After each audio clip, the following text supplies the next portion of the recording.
আপনি কি চিন্তিত যে আপনার ওভারিতে সিস্ট হয়েছে? ইউএসজিতে বলেছে পলিসিস্টিক ওভারিয়ান সিনড্রোম বা পলিসিস্টিক ওভারি। আজকে আমরা সেটা নিয়ে একটু আলোচনা করি। নমস্কার, আমি doctor Nupur Das, consultant gynaecologist and obstetrician, practising in New Town and Chinar Park, Kolkata. তো আজকাল আমাদের কাছে প্রচুর পেশেন্ট আসছে। যদি 10 জন পেশেন্ট দেখি, তার মধ্যে অলমোস্ট 4 থেকে 5 জন থাকেন যাদের মেইন সমস্যা হচ্ছে পলিসিস্টিক ওভারিয়ান সিনড্রোম বা পলিসিস্টিক ওভারি বা পিরিয়ডসের সমস্যা। তো এই পলিসিস্টিক ওভারি নিয়েই আমরা আজকে একটু সংক্ষেপে আলোচনা করি। ইন্ডিয়াতে পলিসিস্টিক ওভারির প্রিভ্যালেন্স খুব বেশি, অলমোস্ট 20 to 30%। মানে আপনি যদি দেখেন যে 5 জন মেয়ে যাদের রিপ্রোডাক্টিভ এজ গ্রুপ মানে 20 থেকে 40-র মধ্যে যদি ধরি, আমি 5 জনের মধ্যে অলমোস্ট 1 জন বা 2 জনের কিন্তু আমরা পলিসিস্টিক ওভারি পাই। আচ্ছা, এই পলিসিস্টিক ওভারি আর পলিসিস্টিক ওভারিয়ান সিনড্রোম এই দুটো কি এক জিনিস? এই দুটো কিন্তু এক জিনিস নয়। অনেক সময়ই আমরা ইউএসজিতে নর্মাল পলিসিস্টিক ওভারি পেয়ে থাকি। পলিসিস্টিক ওভারি মানে কি?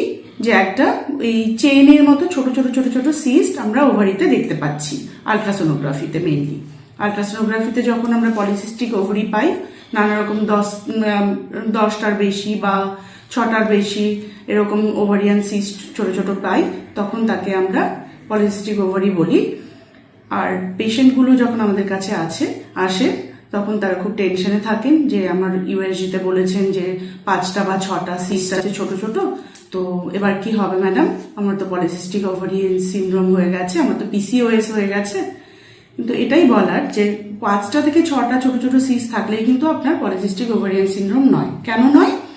কেননা পলিসিস্টিক ওভারিয়ান সিনড্রোম হচ্ছে একটা ডিজিজ, মানে একটা রোগ। পলিসিস্টিক ওভারি কিন্তু কোনো রোগ নয়। নর্মালি কোনো মেয়ে যখন প্রত্যেক মাসে ওভুলেশন হয়, ওভুলেশন মানে কি? ডিমের রাপচার, মানে ডিমটা ফেটে গিয়ে পরবর্তীকালে যে ওভুলেশন প্রসেস হয় বা পরবর্তীকালে যে পিরিয়ডস এর প্রসেসটা স্টার্ট হয়, সেটাতে যখন হ্যাম্পার হয়, তখন আলট্রাসোনোগ্রাফিতে যখন 5 থেকে 6টা সিস্ট দেখা যায় ছোট ছোট ছোট ছোট ওভারিতে, তখন আমরা ভয়ে পেয়ে থাকি অনেক সময় যে আমাদের পলিসিস্টিক ওভারিয়ান সিনড্রোম বা পিসিওএস হয়েছে। অ্যাকচুয়ালি কিন্তু সেটা নয়।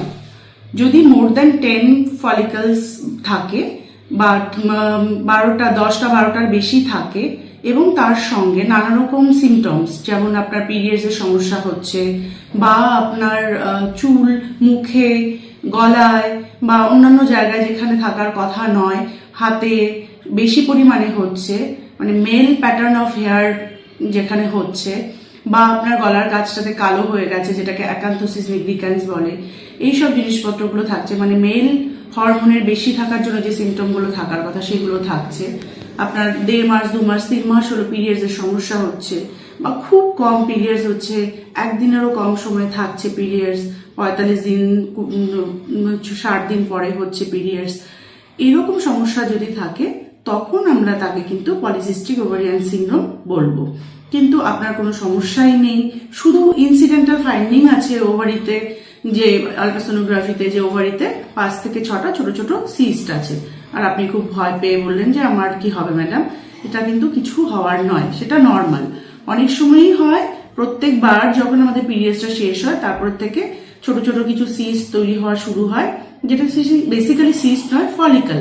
তো এই ফলিকলগুলোর মধ্যে থেকে একটা ফলিকল বড় হয় মোটামুটি এই 10-12 দিন 14 দিনের মাথায়, এবং সেটা ফেটে যায়, গিয়ে ডিম্বাণুটা বের হয়। তো সেটা না হলে আমাদের প্রেগনেন্সি আসাও সম্ভব নয়, বা পরবর্তীকালে যে পিরিয়ডসটা নর্মালি টাইমে পিরিয়ডস হওয়া, সেটাও হওয়া সম্ভব নয়। তো এই ছোট ছোট সিস্ট দেখে শুধু অন্য কোনো কমপ্লেন না থাকলে সেটা নিয়ে আপনি একদম ভাববেন না, সেটা অ্যাবসলিউটলি নর্মাল, সেটা নিয়ে আপনার ওরির হওয়ার কোনো কারণ নেই। কিন্তু কিছু কিছু লোকজন আসে যখন তাদের প্রবলেম থাকে, যে পিরিয়ডসের খুব সমস্যা হচ্ছে, বা যেটা আমি বললাম অলরেডি, যে নানা রকম মেল প্যাটার্ন অফ হেয়ার থাকছে, ফেসিয়াল হেয়ার থাকছে, গলার কাছটাতে কালো হয়ে যাচ্ছে, অত্যধিক ওজন বেড়ে যাচ্ছে, ওজন কমছে না, এইরকম সমস্যাগুলো যখন থাকছে, তখন কিন্তু আপনার একটু ওরির হওয়ার মতো ব্যাপার আছে। কিন্তু নিয়মিত চিকিৎসা করলে সেটাও অনেকটা কন্ট্রোলে থাকে। হ্যাঁ, ঠিকই শুনেছেন, কন্ট্রোলে থাকবে, এটা কিন্তু সেরে যাবে না। যদি আপনার পলিসিস্টিক ওভারিয়ান সিনড্রোম ডায়াগনোসিস হয় বা পলিসিস্টিক ওভারিয়ান ডিজিজ, এই দুটো একই জিনিস, ডিজিজ বা সিনড্রোম যাই বলি না কেন, যদি আপনার ডায়াগনোসিস হয়, কোনো ডাক্তার আপনাকে ডায়াগনোসিস করে, কোনো গাইনোকোলজিস্ট, তাহলে কিন্তু আপনার এটা মোটামুটি মাথায় রাখতে হবে যে এটা অন্যান্য যে কোনো রকম মেটাবলিক ডিজিজগুলোর মতোই, মানে ধরুন ডায়াবেটিস, সেরে যাওয়ার চান্স খুব কম, কিন্তু কন্ট্রোলে থাকবে। কিছু কিছু কাজকর্ম করলে সেগুলো কন্ট্রোলে থাকবে। তো সেরকমই পলিসিস্টিক ওভারিয়ানটাই তাও, ওভারিয়ান সিনড্রোমটাও তাই, যে আপনি যদি রেগুলার এক্সারসাইজের মধ্যে থাকেন, ফাস্ট ফুড এগুলো ইনটেক কম করেন, সেডেন্টারি লাইফস্টাইলটাকে অ্যাভয়েড করেন, মানে আপনাকে সবসময় অ্যাক্টিভ থাকতে হবে, সেটা আপনি যেভাবেই করুন না কেন, এভরিডে 30 থেকে 35 মিনিটস ব্রিস্ক ওয়াকিং, জোরে জোরে হাঁটা, বা যে কোনো ধরনের এক্সারসাইজ যেটা আপনাকে ঘাম ঝরাবে, বা দৌড়ানো, বা যে কোনো কিছু, যে কোনো একটা ফর্ম অফ এক্সারসাইজ মোটামুটি আপনাকে সারাদিনের মধ্যে দৌড়তে থাকতে হবে, বা বলতে পারেন অ্যাক্টিভ থাকতে হবে। আর তার সঙ্গে খাবার, পরিমিত খাবার, মানে এক্সেস ফুড অ্যাভয়েড করা, আপনি যা খান তার থেকে পরিমাণে কম খাবেন, কিন্তু বারবার খাবেন, আর স্বাস্থ্যসম্মত খাবার খাবেন, আর ফল, শাকসবজি এইগুলো প্রচুর পরিমাণে খাবেন খাবারের মধ্যে। ফাস্ট ফুড যতটা সম্ভব অ্যাভয়েড করবেন, পুরোটা করতে পারলে খুবই ভালো। আর যেহেতু ইনসুলিন রেজিস্ট্যান্স থাকে পলিসিস্টিক ওভারিতে, সেই জন্য চেষ্টা করবেন খুব বেশি মিষ্টি না খেতে, বা আলু এইসবগুলো অ্যাভয়েড করতে, বা খেলেও রেগুলার এক্সারসাইজের মধ্যে থাকতে। এবং কিছু কিছু ক্ষেত্রে শুধু এইগুলো লাইফস্টাইল মডিফিকেশন দিয়েই কিন্তু সেটা সারবে না, তার জন্য আপনাকে মেডিসিন নিতে হবে। সেই জন্য আপনাকে ডাক্তারের পরামর্শ নিতে হবে, পরামর্শ অনুযায়ী ওষুধ খেতে হবে। অনেক ওষুধই আছে যেইগুলো আমাদের হেল্প করে রেগুলারাইজেশন করতে পিরিয়ডসটাকে, এবং ওজন কমাতেও হেল্প করে, এবং আপনাকে নর্মাল লাইফে ফিরতেও হেল্প করে। তো এই বলার ছিল, আপনি যদি কোনো অসুবিধে হয় আপনি যে কোনো কাছাকাছি গাইনোকোলজিস্টকে দেখিয়ে নিন, দেরি করবেন না, ফেলে রাখবেন না, কারণ পলিসিস্টিক ওভারিয়ান সিনড্রোম যেটা, সেটা যদি থাকে তাহলে কিন্তু ভবিষ্যতে ডায়াবেটিস থেকে শুরু করে নানা রকম সমস্যা অনেক বেড়ে যেতে পারে। তো চটজলদি ডক্টরের পরামর্শ নিন এবং ভালো থাকুন। নমস্কার।